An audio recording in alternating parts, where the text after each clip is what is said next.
আমি বুঝতেছি না হঠাৎ করে এত বিশাল ইকোনমিস্টরা এই দেশ শাসনে এসে তারা তালে গোলে গোলমালে সব গুলিয়ে ফেলছেন কেন? উনি একজন ব্র্যান্ডেড আইটেম, উনি এখানে এসে আবার এই জায়গায় ফেলিউর হবেন, সেটা কি আমরা মুখ দেখাতে পারবো? আন্দোলনে যাব, কার বিরুদ্ধে যাব, কেন যাব, গেলে কি পাবো? আবার সেই মানে অরাজকতার সৃষ্টি হবে। সব মিলে অংশীজন সকলে চিন্তা করছে কি করা যায়। মূলত এই সরকার যে বাজেট দিতে যাচ্ছে সেই বাজেটটা নিয়ারলি 8 লক্ষ কোটি টাকা। হঠাৎ এই বাজেটকে এই আওয়ামী লীগের বাজেটের মতো আবার এই ফাঁপিয়ে ফুলিয়ে এত বড় করতে হবে কেন? Cut your coat according to your clothes. এখন আমাদের দেশে যে অবস্থা হয়েছে সেখান থেকে বাজেট এইভাবে ফাঁপিয়ে ফুলিয়ে করার জন্য এই অবস্থা সৃষ্টি হবে কেন? ইতিমধ্যে 5 মাসে আমরা দেখেছি 42,000 কোটি টাকা কম তাদের আদায় হয়েছে। সব মিলিয়ে তারা টার্গেট পূরণ করতে পারবে না।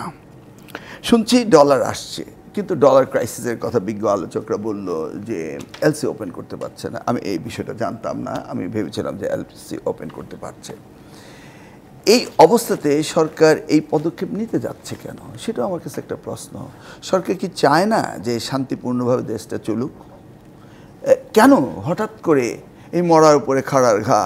এই জনগণ এত বড় আন্দোলন করেছে, আত্মহতি দিয়েছে দ্রব্যমূল্য নিয়ন্ত্রণের জন্য, কিচ্ছুই হয়নি, যা ছিল তেমনই। সেই জায়গায় আবার প্রায় 100টি আইটেমের উপরে কর বাড়িয়ে দিচ্ছে। End of the day who will pay? এটা তো পে করবে কনজিউমার্স, অর্থাৎ আমরা পে করব।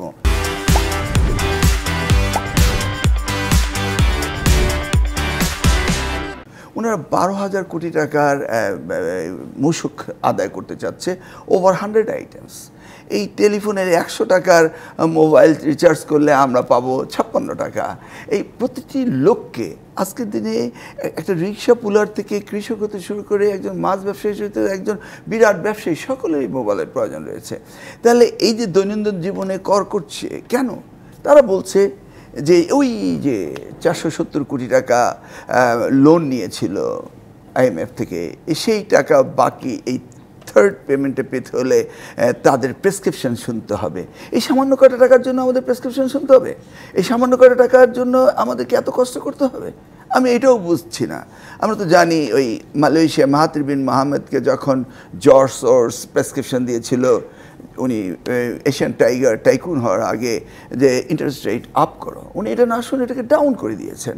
ওই তো আমাদের প্রধান ভাই বললেন ইন্টারেস্ট রেট অলরেডি আপ। এটা করলে তো মূল্যস্ফীতি হয়। তো সেটাও তারা দেখছেন। আমি বুঝতেছি না হঠাৎ করে এত বিশাল ইকোনমিস্টরা এই দেশ শাসনে এসে তারা তালে গোলে গোলমালে সব গুলিয়ে ফেলছেন কেন? উনি একজন ব্র্যান্ডেড আইটেম, উনি এখানে এসে আবার এই জায়গায় ফেলিউর হবেন, সেটা কি আমরা মুখ দেখাতে পারবো? এটা কি কখনো আপনাদের মনে হয় যে আসলে দেশটা চালাতে যতখানি অর্থের প্রয়োজন হয় ততখানি অর্থ ঘাটতি আছে বলেই এটা দরকার হচ্ছে একদম বছরের শুরুতে? কারণ জনগণ কষ্টে থাকুক এটা নিশ্চয়ই কোনো সরকারই চায় না। কিন্তু আমরা তো দেখেছি ফাইন্যান্স মিনিস্টার বাংলাদেশ গভর্নর বলেছে যে আমরা রিপেমেন্ট স্কেজুয়ালগুলো টাকা দিচ্ছি, আমরা আদানির টাকা দিচ্ছি, আমরা রিজার্ভে হাত দিচ্ছি না, আমরা রিজার্ভকে আরও বাড়াচ্ছি, 20 বিলিয়ন ক্রস করে ফেলছি। তাহলে এই স্টেটমেন্টের মধ্যে কোথায় হেরফের রয়েছে?